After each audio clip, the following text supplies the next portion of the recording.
Magisterio Democrático de Chile y Radio Magisterio Democrático de Chile presentan Educación Previsional Docente. Conducción: Carlos Garcés Hernández y Emma Pino González.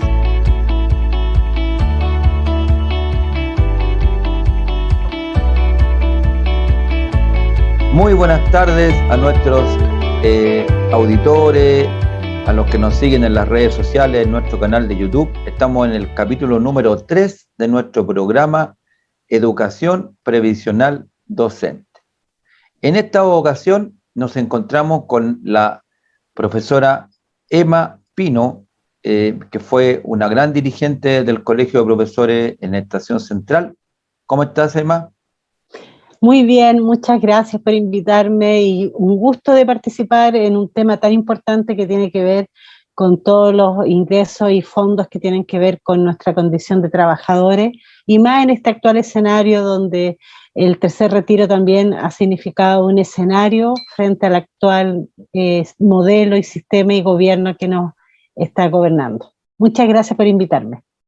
Muy bien, pues, estimada colega. La idea es que con la colega podamos interactuar un poquito más y poder captar lo que realmente necesitamos nosotros que nuestros colegas puedan conocer, porque como siempre lo he dicho, este sistema sabemos que tenemos que cambiarlo, pero mientras exista es bueno mantenernos informados y tener la mayor cantidad de datos o de conocimiento para que podamos tomar las decisiones que nos afecten menos dentro de lo malo que es el sistema. Eso es súper importante, porque en general no solamente nosotros los profesores, en general todos los trabajadores no manejamos bien este tema, que es un tema fundamental, importante, que todos deberíamos tener súper presente por todo lo que significa nuestros ingresos, nuestros ahorros y a la vez también nuestros riesgos que podemos tener para nuestra futura jubilación. Por eso que es importantísimo empoderar a todos los trabajadores y especialmente a nuestros colegas, nuestros profesores y profesoras. Así es, mi estimada colega, es justamente el espíritu que anima esto. Aquí no hay ningún interés lucrativo, ni mucho menos, sino que solamente entregar información, porque también te voy a decir, colega, sin ánimo de, bueno, sí, con ánimo de polemizar, porque resulta que hay muchos por ahí que andan dándoselas de gurú de este tema y de que ofrecen maravillas respecto a de que si uno se cambia de fondo puede tener una mejor pensión y una serie de cosas, y aparecen como los defensores de los derechos de los trabajadores, pero la verdad es que no es tan así, porque si fuera así, el sistema funcionaría bien, y sabemos que no funciona bien, porque la experiencia lo ha demostrado. Llevamos más de 30, desde que se creó este sistema, o 40 años, el año 81 fue la reforma del decreto 3500, y la verdad que los resultados están a la vista. Tenemos pensiones, estimada colega, que no alcanzan al 40 o como gran cosa, aquellos que venían del sistema antiguo, con una mochila que les llamaban, del bono de reconocimiento, que tienen pensiones muy exiguas. Entonces, la verdad que no se trata solamente de hacer cambio de fondo, aquí hay que hacer un cambio de fondo del sistema, ¿ya? Del sistema previsional, porque este sistema no da el ancho. O sea, este sistema solamente ha servido para enriquecer a los grupos económicos que han especulado con nuestros dineros, ya dándonos una rentabilidad, hasta por ahí nomás, pero ellos, como con el gran volumen que manejan, obviamente pueden hacer muchas más cosas, ¿ya? Entonces, ¿cuál es la apuesta? La apuesta es que primero conozcamos el sistema, hagamos las críticas que corresponden y nos planteemos un nuevo escenario, una nueva forma de previsión que efectivamente sea seguridad social, porque lo que tenemos aquí es simplemente un sistema de un ahorro forzoso, obligatorio, individual, que lamentablemente no alcanza a dar las pensiones que deberíamos tener. No, y eso es tremendamente importante y es la crueldad que tiene que ver con este modelo, con este sistema. igual como tú, me imagino en tu condición de dirigente escuchaste muchas veces y que uno queda descolocada, con angustia, con pena de ver colegas que tenían una vida muy buena como trabajadores activos y en el momento de jubilarse les cambió el escenario. Impresionante. Muchas colegas eh, eh, que ahora me sigo comunicando con ellas, que ya están en su jubilación, y el concepto de júbilo, de descanso, no existe. Tienen que seguir trabajando.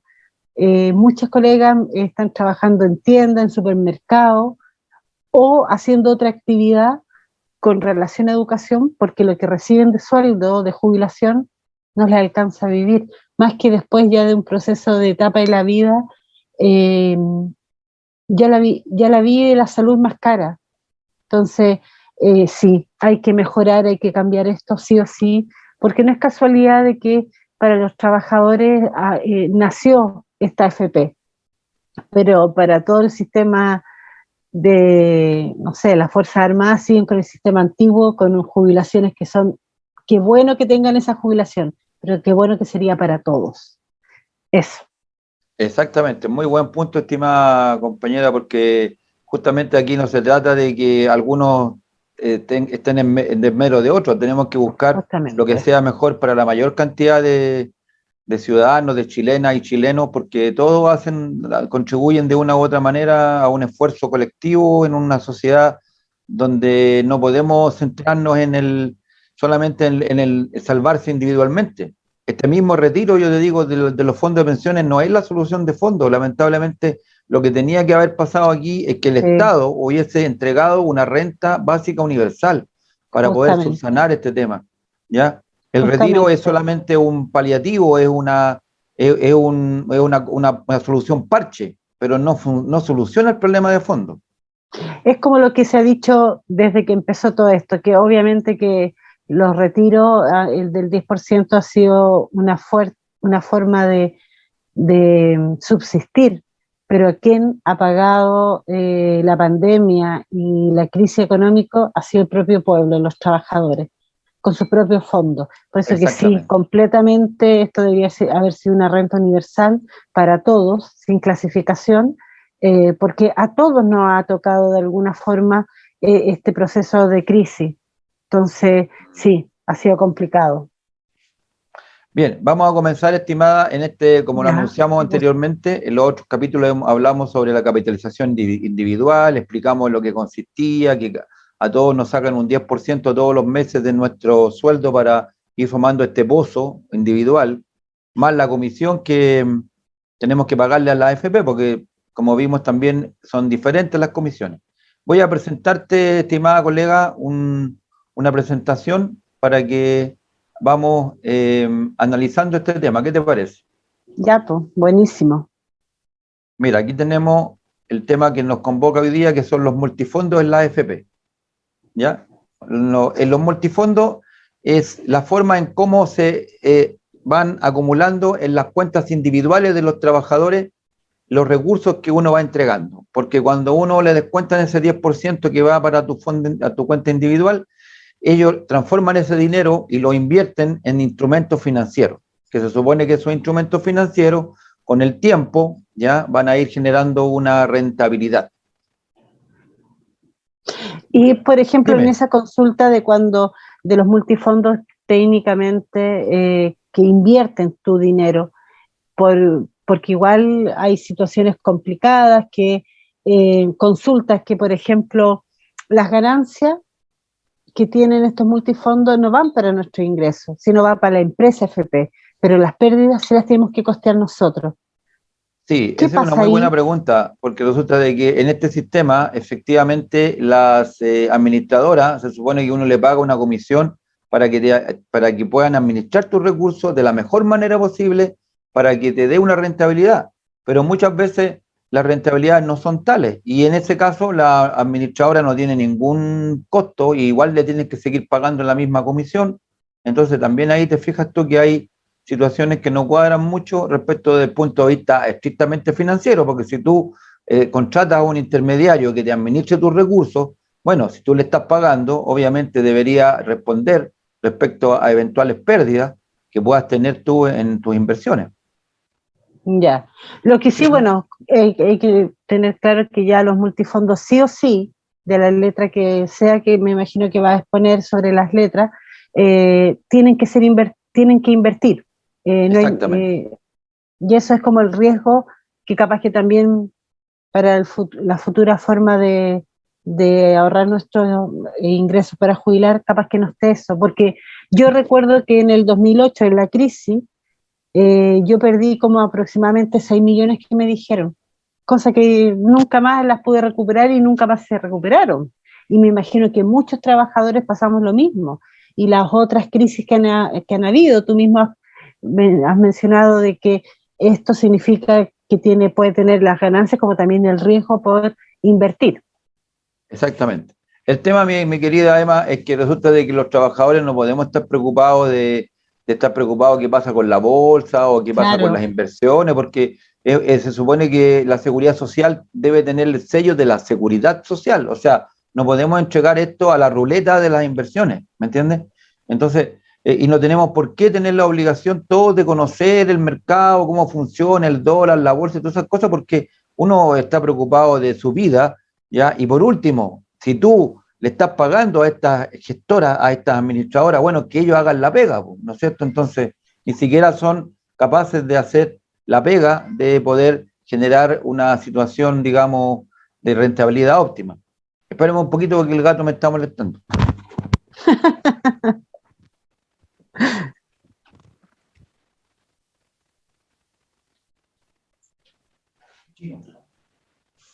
Oye, oye, el gato este que molesta. Esto de vivir con gatos, ya. Listo, ahí está. Perfecto. No, después esto lo editamos, así que no hay problema. sí, no te preocupes. ¿Te Ya. imaginas si hubiera estado en vivo? Hubiera tenido que esperar que saliera, hubiera tenido que sacar un zapato y tirar los piolas. Sí, pues gato cochino se porta mal. Ya. Bueno, eh, bien, como estábamos explicando, las cotizaciones son el dinero que uno invierte, entonces estas administradoras toman ese dinero y lo invierten en 5 distintos tipos de fondos, ¿ya? Y Y en el caso, perdón, dime nomás, no, y eso cuando tú hablas de estos 5 grupos, son estas 5 letras, me imagino, y que también ahí exactamente. vas a comentar. Y esas letras o esos grupos, me imagino que están vinculados a un grupo etario como también a un grupo de riesgo, no sé, ahí si nos puedes ayudar en esa consulta. Por supuesto. Mira, las letras tienen que ver con el tipo de inversiones que se realizan. ¿Ya? Lo vamos a explicar un poquito más adelante. Depende de Ya, cómo, en qué se invierten. Por eso tienen distintas letras. ¿Ya? Bueno, respecto a esto de los multifondos, te puedo decir de que los multifondos es una modificación que ha tenido este sistema que se creó en el año 81, decreto 3500, y que durante el transcurso del tiempo se le han ido haciendo muchas modificaciones y en principio existía un solo fondo donde las AFP invertían en las cuentas individuales de las personas, ¿ya? No existían esto de los multifondos, pero resulta de que a contar de varias crisis económicas que ocurrieron a nivel mundial, el sistema se fue ajustando y el primer ajuste que se hizo fue cuando vino la crisis del tequilazo, la crisis mexicana, que fue por ahí por la década de los 90. Y ya. entonces ahí se dijo que habían perdido mucho dinero las personas y especialmente los que estaban por jubilar. Entonces dijeron, mire, los que están por jubilar, Mm, creémosle un fondo especial que sea menos riesgoso, porque si están por jubilar y viene una crisis, entonces van a perder mucho dinero y no van a alcanzar a recuperarlo. Entonces eso obviamente los va a perjudicar en el ahorro que tienen acumulado. Entonces crearon un fondo 2, ¿ya? ¿Ya? Entonces la idea era proteger las inversiones de las personas. Finalmente, después de otros ajustes que se hicieron, aparecieron estos 5 multifondos, que es lo que estamos explicando ahora. 5 multifondos. ¿Ya? ya, Y tú me preguntabas cómo se diferenciaban estos multifondos. Se claro, diferencian en cómo se invierte el dinero, en qué se invierte. ¿Ya? Se invierten en 2 tipos de instrumentos. los instrumentos de renta fija y los instrumentos de renta variable. Pregúntame ahí sobre lo que significa eso, renta fija y renta variable. Sí, un poco eso mismo te iba a comentar con respecto al tema de cuando tú hablas de estos 5 grupos y que uno es con renta variable y el otro que es fija.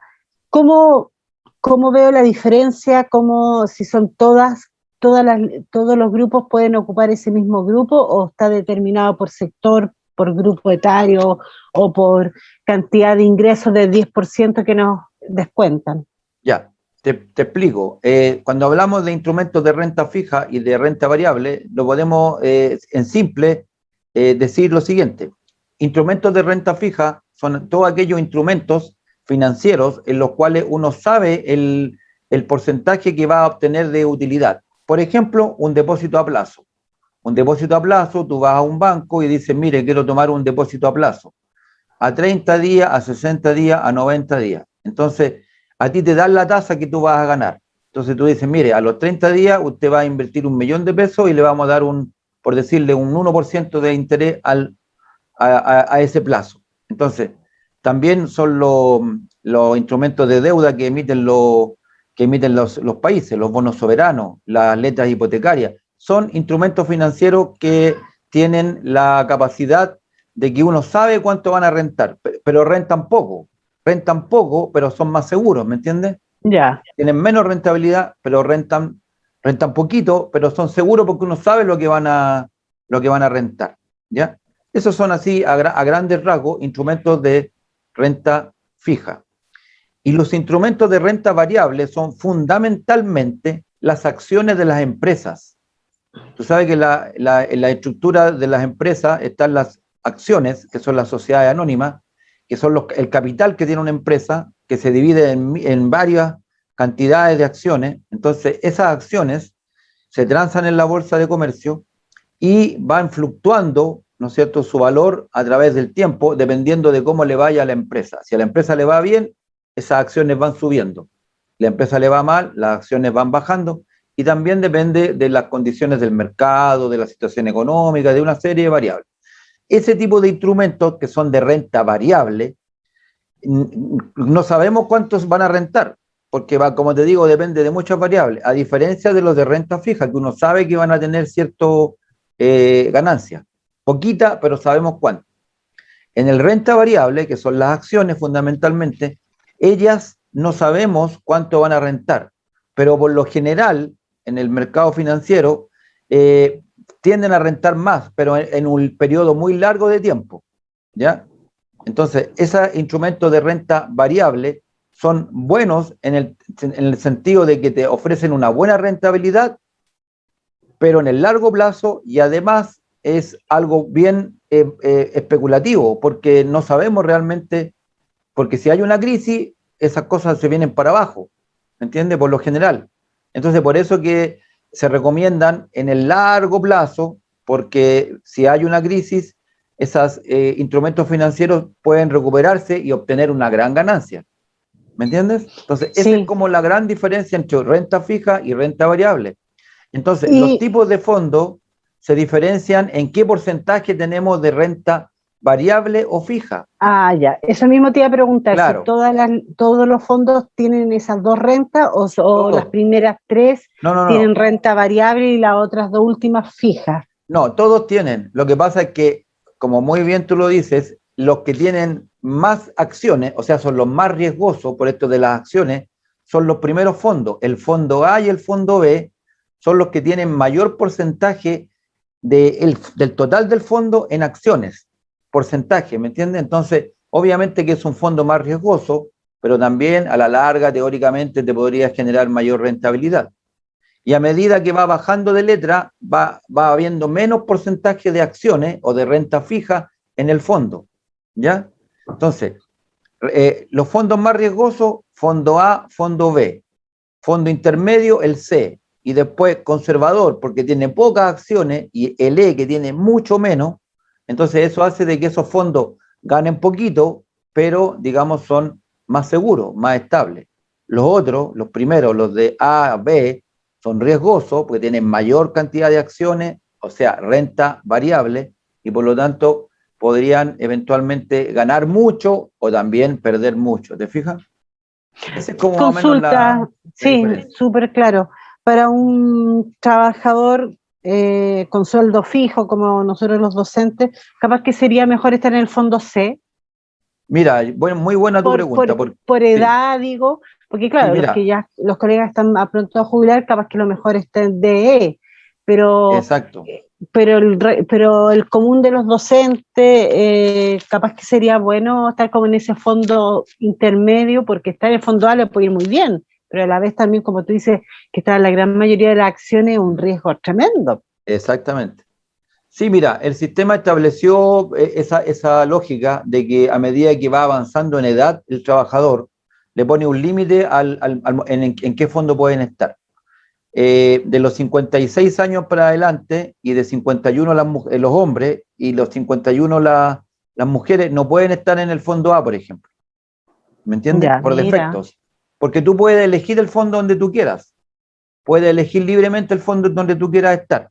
Ya no hay.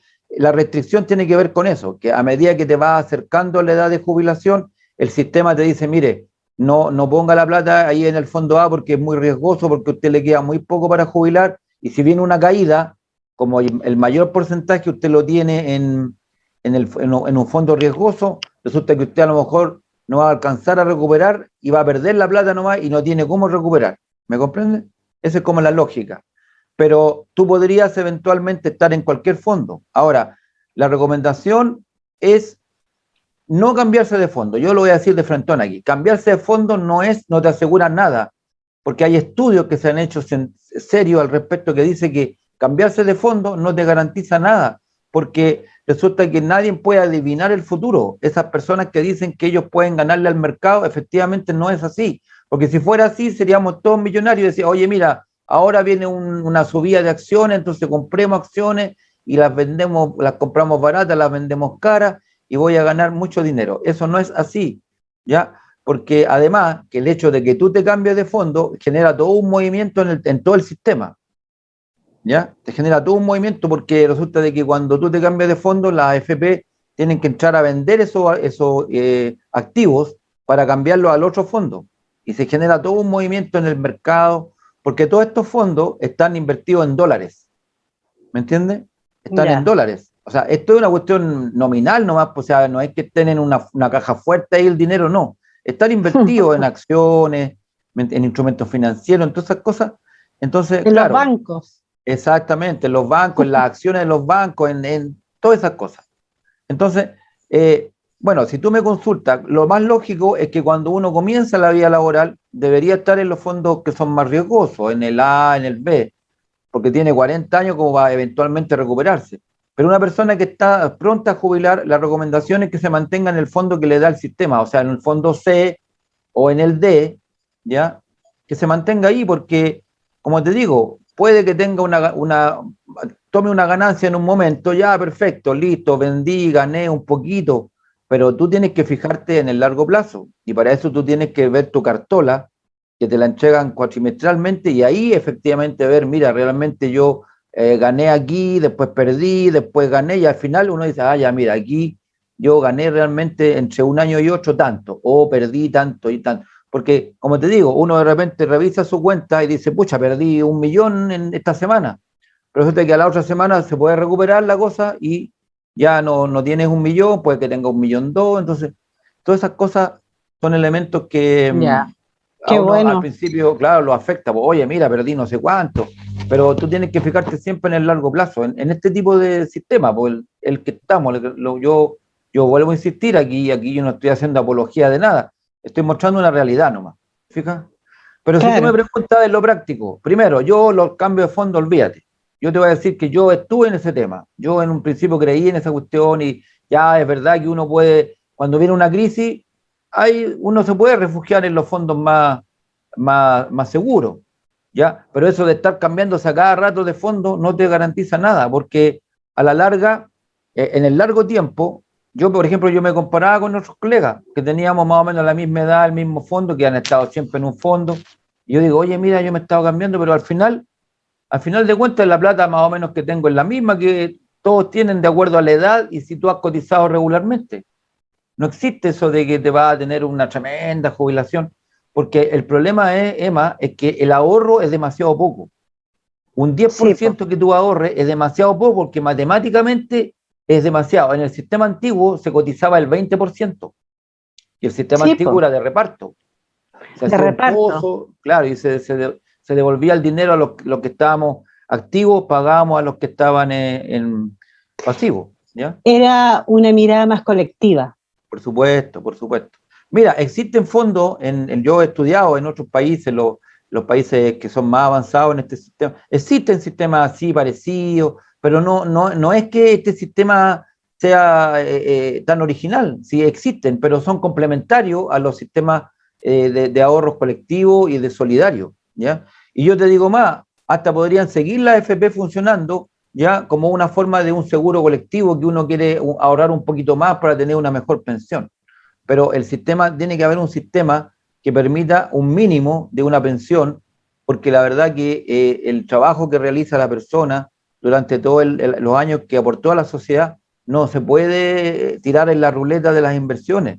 No, eso no tiene nada de solidaridad esa cuestión. Justamente. ¿Ya? Bueno, para continuar con el tema de los multifondos, ¿ya?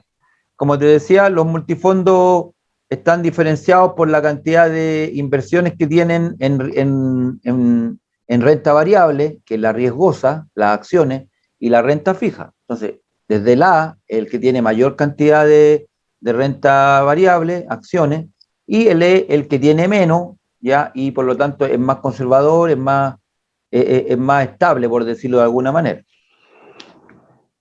Y bueno, ahí si tú te fijas, tenemos, tú me preguntaba cómo se invierte, cómo está distribuido. Ahí está la explicación de cómo se distribuye lo que pueden invertir la AFP en los distintos fondos. Partiendo por el A, que es el más riesgoso, pueden invertir hasta un 80%, máximo 80% Oh, en acciones. harto, Claro, el harto máximo de... permitido, el mínimo un 40, hasta un 80, el máximo, no puede, 80% en puras acciones.